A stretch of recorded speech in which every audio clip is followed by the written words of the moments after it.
Fala, meu amigo, boa tarde, boa noite, bom dia, seja lá a hora que você está nos assistindo. Aqui é o professor Geraldo Neto e nós vamos iniciar a nossa jornada rumo à aprovação. Agora nós iremos trabalhar a Lei 407 de 2010, que é o Estatuto da Polícia Civil do Mato Grosso. Então vamos arrebentar nisso, porque eu acredito em você. Você acredita em você? Meu amigo, olha só, antes da gente começar, vou te dar uma dica bem certeira. A sua vontade de estudar, ela tem que ser maior do que a sua vontade de ser um servidor público. Enquanto a sua vontade de estudar ela for maior, eu tenho certeza que você vai ser aprovado em absolutamente todos os concursos que você vier a fazer. Então, meu parceiro, conta comigo e vamos cair dentro, ok? Dando início com vocês, olha só. O que essa lei ela dispõe? Ela dispõe sobre a organização e o Estatuto da Polícia Judiciária Civil do Estado do Mato Grosso e da outras providências. Então, olha só, tudo que for relacionado especificamente com a Polícia Judiciária Civil vai ser tratado nessa lei. A gente vai abordar tudo isso daqui, perfeito? Deixando claro para vocês o quê? Quando a gente trabalha com legislações a título de concurso público, a gente sabe que tem aquelas questões de literalidade de lei, correto? Que isso daí é assim que funciona. Toda vez que você trabalhar com legislações, aquelas partes esparsas, né, do seu edital, você vai perceber que as questões tendem a ser cobradas na literalidade. Contudo, em alguns momentos eu vou te dar algumas explicações para melhor você compreender esse sentido. Porque quando você compreender alguns dispositivos presentes dentro desse estatuto, você consegue lembrar melhor na hora da prova, correto? Até porque decorar acaba sendo muito mais difícil e mais demorado do que você interpretar e entender algumas coisas. Perfeito? Então cai dentro que o Titi Geraldo compra teu barulho e a gente vai cair e vai arrebentar nisso daí, ok? Vamos lá. Título 1. Da organização da Polícia Judiciária Civil. Das disposições preliminares. Vamos lá. Artigo 1º, olha o que ele diz. A Polícia Judiciária Civil, instituição permanente do poder público, essencial à defesa da sociedade e à preservação da ordem pública, fica sujeita à vinculação e orientação de políticas públicas e planejamento estratégico da Secretaria de Estado, de Justiça e de Segurança Pública, sem prejuízo da subordinação administrativa superior ao governador de Estado. Então, vamos lá. Você já sabe que a Polícia Judiciária Civil, instituição permanente, correto? Do poder público, ela vai ser uma instituição permanente, essencial à defesa da sociedade, ou seja, é uma instituição permanente e essencial, correto? A defesa de toda a sociedade, pois é através da Polícia Civil que vamos ter o quê? A preservação da ordem pública. Agora, ela fica sujeita, ela se subordina, ela fica vinculada, a orientações de políticas públicas. E lá no finalzinho ele diz aqui, sem prejuízo da subordinação a quem? Ao governador.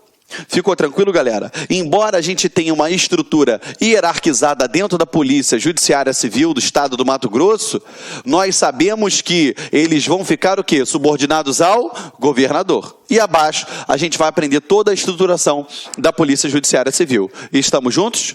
Perfeito, meus amigos? Vamos lá então, continuando aqui com vocês.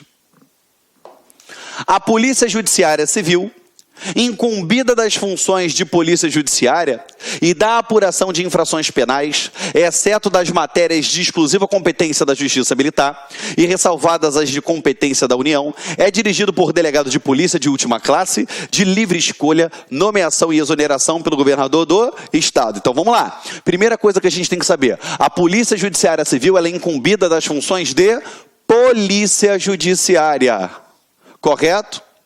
Você tem que ter uma atenção a isso daqui, por quê? Porque polícia judiciária, a polícia judiciária, ela é diferente de polícia administrativa. Correto?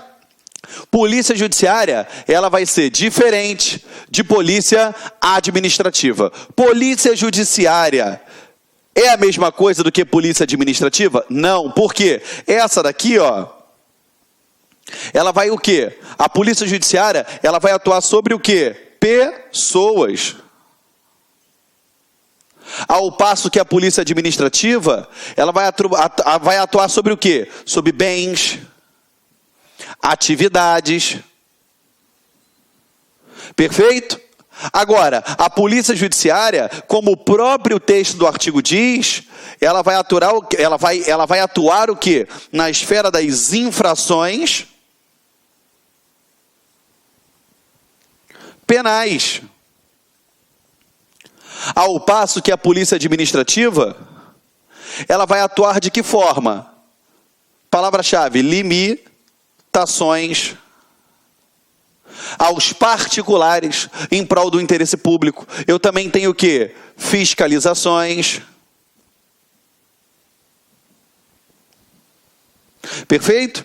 Então, você aí de casa, que está estudando para concurso público, tem que tomar um cuidado muito grande com isso. Porque polícia, a gente ouve, né? O policial, aí a gente sabe, beleza, polícia judiciária. Mas quando você pega em casa para estudar, você vê lá em direito administrativo a tal da polícia administrativa.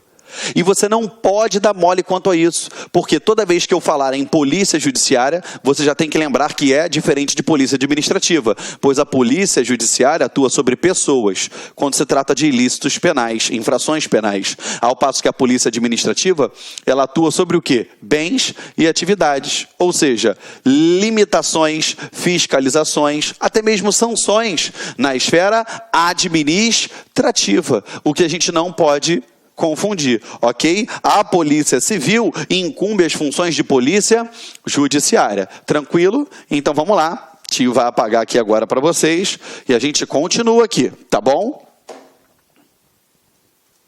Vamos lá. A polícia judiciária civil incumbida das funções de polícia judiciária, das apurações das infrações penais, é lógico, exceto a de competência exclusiva da justiça militar. Por que eu falo isso? Porque quando se tratar da justiça militar, vai ser apurado lá dentro da onde? Da justiça militar. Ok? Porque lá eu tenho, você não pode confundir, eu tenho, por exemplo, o Código Penal, que vai ser diferente do Código Penal Militar. Eu tenho o Código de Processo Penal, que é diferente do Código de Processo Penal Militar. Aqui dentro eu tenho regras totalmente diferentes do Código Penal e do Código de Processo Penal Militar. Aqui dentro, vou até botar a vírgula aqui para vocês, ó. Aqui dentro eu tenho o quê? A Polícia Civil Judiciária do Estado do Mato Grosso. Aqui dentro, aí beleza, ou vai ser lá apurado dentro da Polícia Militar, ou dentro do Exército Brasileiro, ou dentro da Marinha do Brasil, foi? Ou dentro de quem? Da Aeronáutica. Ficou tranquilo? Lá dentro vai ser acompanhado de uma outra forma, tá? Que é a Justiça Castrense, que vai cuidar lá da parte militar, que tem suas competências exclusivas, perfeito? E a gente não pode confundir. A Polícia Civil, ela vai atuar aqui, ó, no campo do Código Penal e do Código de Processo Penal. Tudo que for exclusivo de apuração, tudo que vai ocorrer dentro do Código de Processo Militar e do Código Penal Militar e o Código de Processo Penal Militar, não vai ser investigado, não vai ser analisado, não vai ser da sua competência, que será um policial civil, ok? Tranquilidade? Então não vamos confundir. Isso aí, tá bom? Vamos lá, continuando com vocês.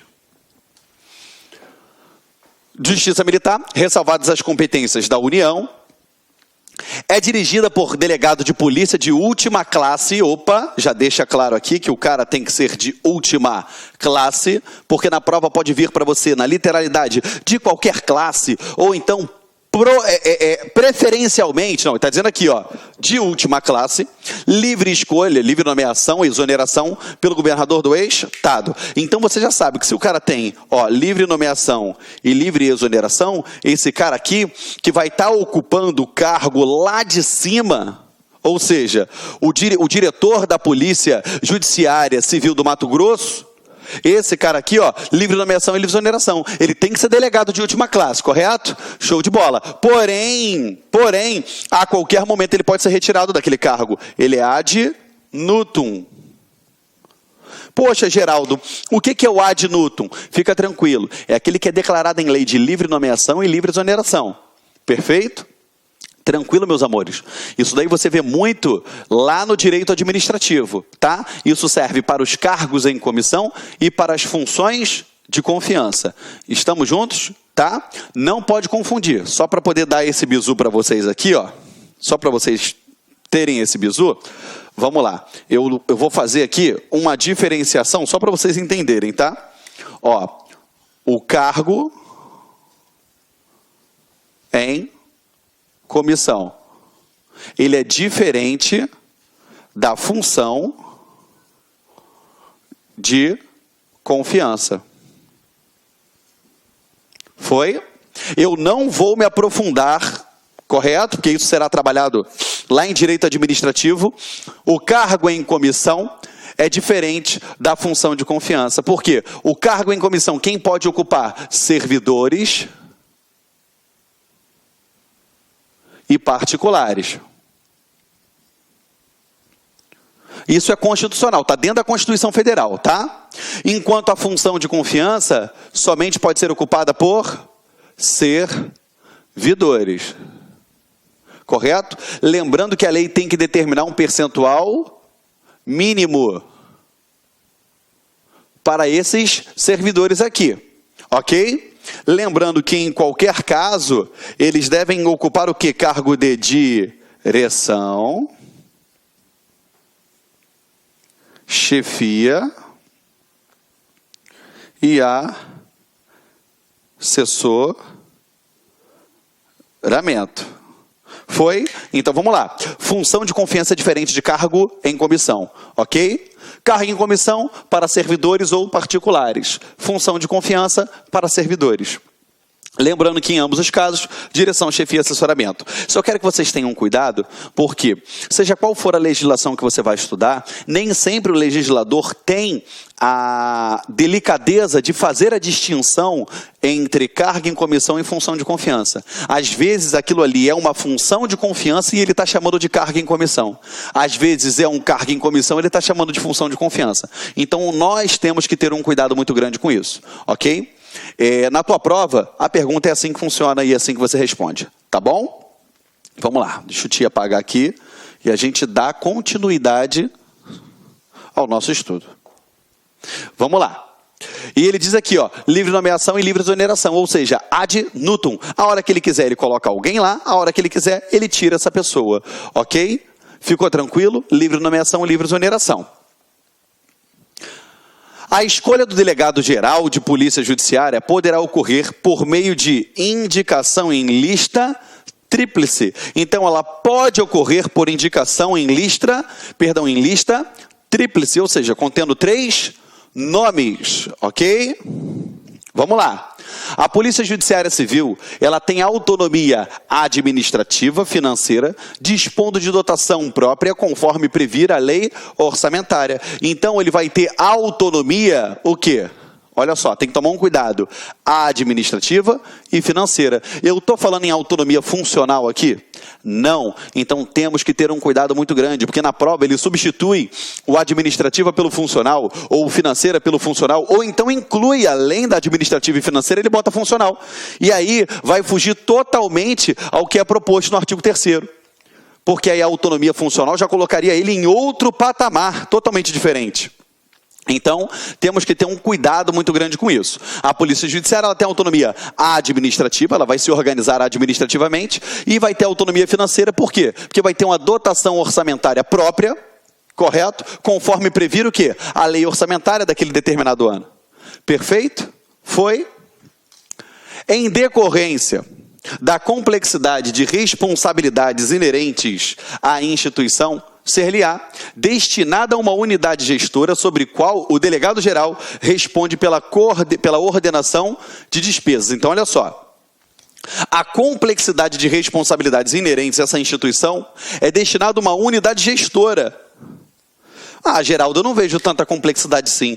Galera, imagina só, você fazer a gestão de armamentos, veículos, barcos, helicópteros, aviões, das delegacias, papel, impressora. Olha só, é muito complicado. Então, por isso, devido a toda essa complexidade, lógico, esse conjunto de responsabilidades inerentes à instituição é destinado a quê? Uma unidade exclusivamente gestora, para poder facilitar tudo aquilo ali. E quem é que responde pela ordenação de despesas? O delegado-geral. Foi? Então, vamos embora, continuando com vocês, tá? 2 princípios institucionais. Agora, nós iremos falar dos princípios institucionais. Aqueles princípios que vão reger a sua vida. A sua vida. Junto a quem? A Polícia Civil Judiciária do Estado do Mato Grosso. Porque eu acredito que você vai passar. Eu tenho certeza absoluta que você vai passar.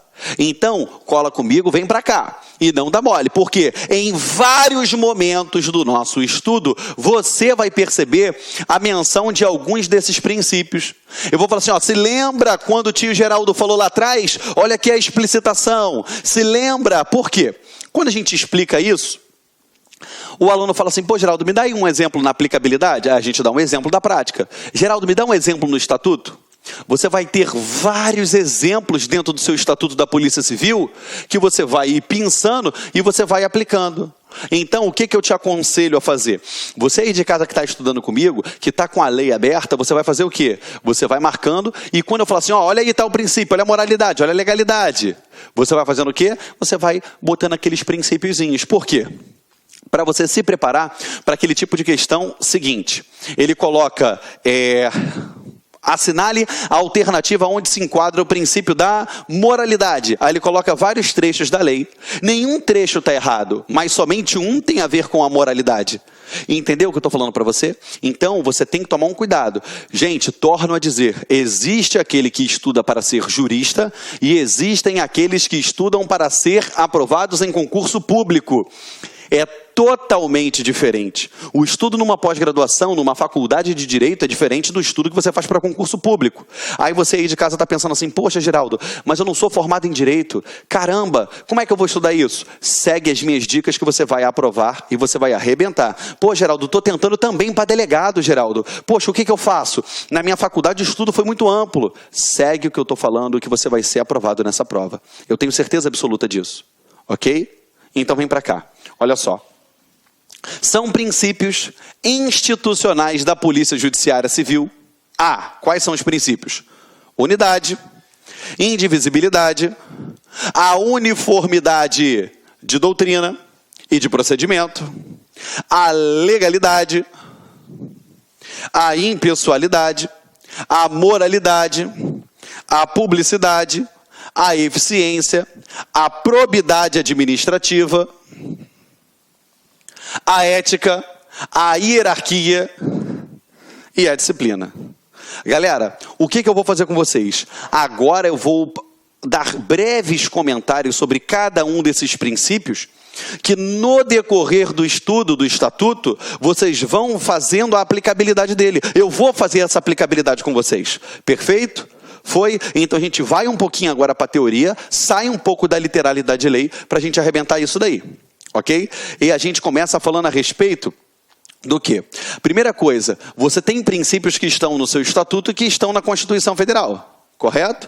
Então você já sabe que o LIMP, a legalidade, a impessoalidade, a moralidade, a publicidade e a eficiência, elas estão aqui dentro. Correto?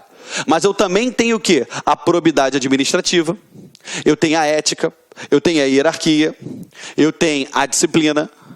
Perfeito? Eu tenho a uniformidade de doutrina, eu tenho a indivisibilidade, e aí a gente vai aprofundar dentro de cada um desses daí, ok? Primeiro, eu vou falar para vocês dos princípios básicos, que esse daí vocês também vão trabalhar lá dentro do direito administrativo, e depois a gente aprofunda dentro dos princípios específicos daqui do nosso próprio estatuto. Vamos lá. A primeira coisa que nós temos que lembrar, a gente tem vários recursos mnemônicos, tá? Eu tenho legalidade, impessoalidade, moralidade, publicidade e eficiência, correto? Então você tem o quê? O LIMP, perfeito? O que eu vou falar para vocês? A gente vai começar a bater um papo aqui agora, ó. Princípio da legalidade. Geraldo, o que seria o princípio da legalidade? Eu vou falar para você ter muito cuidado. Cara, mas é muito cuidado mesmo. Por quê? Eu tenho vários alunos meus que foram aprovados para diversos concursos policiais, inclusive estão lotados aí pelo Brasil afora, Polícia Federal, PRF, policiais civis, e assim, uma coisa a gente percebe. Todo mundo entra com sangue nos olhos, com muita vontade de trabalhar, muita vontade de fazer o bem. E aí a gente tem que tomar um cuidado muito grande. Porque às vezes você, você que eu estou olhando nos teus olhos, às vezes você está morrendo de vontade de fazer aquela coisa que vai ser boa para a coletividade. Porém, você não tem fundamentação legal para aquela atuação. Nós temos que ter um cuidado muito grande com isso. Correto? Então, por isso a gente vem aqui no princípio da legalidade. Olha só. O princípio da legalidade, ele vai ter uma distinção, correto? É a legalidade para quem? Para o servidor público.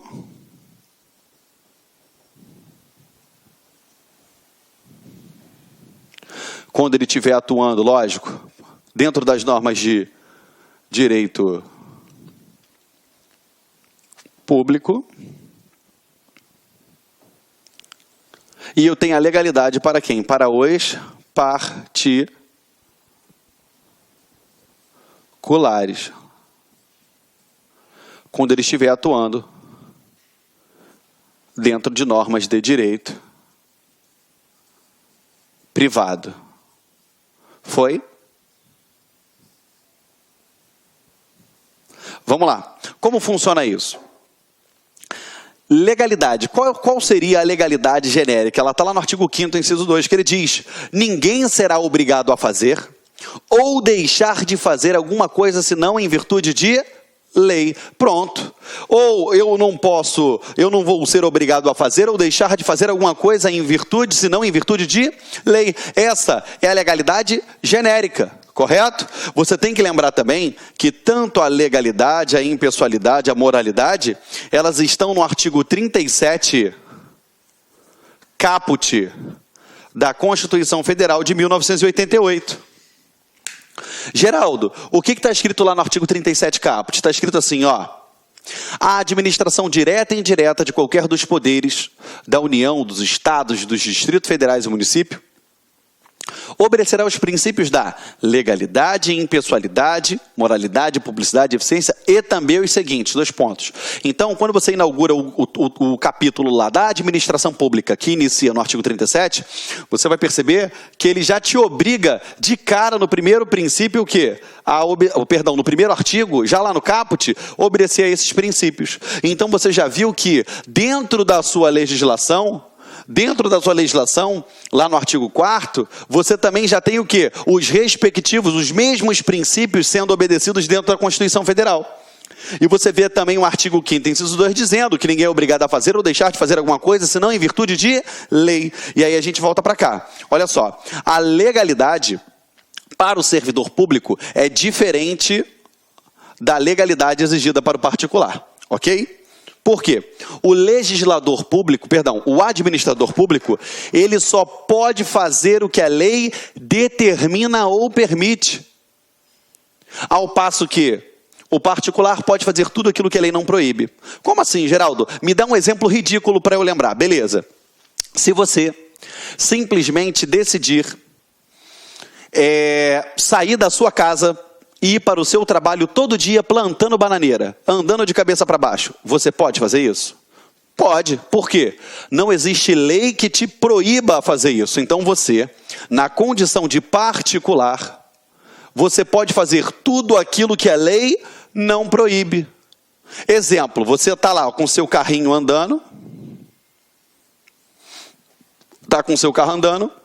você pode estacionar o seu carro aqui? Não. Você pode parar aqui, ó, aqui está um sinal aqui, ó, um semáforo. Ficou vermelho. Você pode passar direto? Não. Pode parar o carro em cima dessa faixa? Também não. Então, peraí. Você pode ir para onde você quiser com o seu carro, desde que você não venha fazer nada que a lei proíba.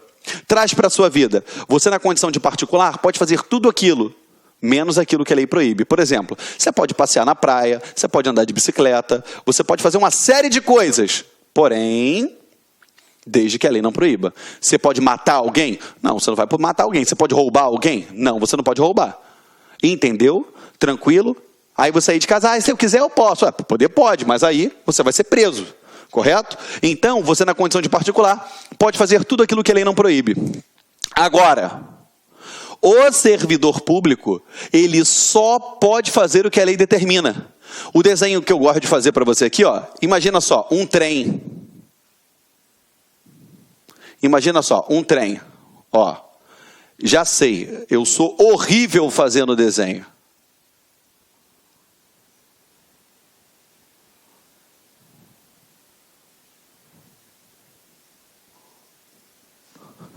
Tá horrível, eu sei, mas vamos lá. Um trem. Obrigatoriamente, o trem ele tem que andar onde? No trilho. Ah, Geraldo, eu quero ir, ó, aqui, ó. Eu quero ir aqui. Só que o trilho faz assim, ó. Eu posso vir direto para cá? Não, por quê? Porque não tem trilho. Agora pensa, você, administrador público, policial civil do estado do Mato Grosso, você enxerga que essa atuação seria melhor para a coletividade. Aí você pega e atua e faz isso daqui, mas não tem lei dizendo. Você foi legal? Não, você foi ilegal, porque você, na condição de servidor público, só pode fazer o que a lei permite ou determina. Olha para mim, permite ou determina. Por que eu falo isso? Quando a lei determina, você está diante de um ato vinculado, onde todos os elementos constitutivos do ato, a forma, a finalidade, a competência, o objeto e o motivo, eles estão determinados em lei. Ao passo que, quando eu falo que a lei permite, a lei te abre uma margem de escolha que é o ato discricionário, e isso daí vai ser bem trabalhado lá dentro do direito administrativo, ok? Mas eu já te deixo com esse toquezinho aí para você ficar diferenciado na sua prova. Aquela questão que ninguém acerta, é a questão que você vai acertar, porque você está aqui com a gente, com a LAC Concursos. Olha para cá. Então, você tem que lembrar o seguinte, o trem ele só anda em cima da onde? Dos trilhos. Ele pode andar fora? Não. Então, o trilho é a lei. O trem é você. Entendeu, meus amigos? Então, vamos lá. Agora, vamos mudar técnica ao que o tio falou para vocês. Tá? Se você quiser anotar em casa, eu falo para você aqui agora. Princípio da legalidade. Para o direito público, quando você estiver na condição, na qualidade de um agente público, você vive uma relação de subordinação, pois o administrador público estará subordinado às leis. Ao passo que a legalidade para o particular vive uma relação de não contradição. Ou seja, o particular, ele pode fazer tudo o que ele quiser, desde que aquela atuação, aquele comportamento não seja proibido, não esteja vedado pela lei. Estamos juntos? Perfeito? Alguma dúvida? Então vamos lá. Ficou tranquilo, meus amores? Show de bola? Então, tio Geraldo, o que vale para minha prova? O que vai cair para você é isso aqui, ó. Tá? O que vai cair para você é isso daqui, ó. É a legalidade para o servidor público. Você só pode fazer aquilo que a lei determina ou aquilo que a lei permite. Deixo claro para você que quando eu falo determina, estou diante de um ato vinculado. E quando eu falo lei permite, estou diante de um ato discricionário. Foi? Tranquilo, meus amores. Vamos adiante. Agora, nós vamos falar do princípio da impessoalidade, ok? Já copiou em casa aqui? Que eu vou apagar, tá bom? Qualquer coisa você dá um pausezinho no vídeo e aí você acompanha depois contigo, tá bom?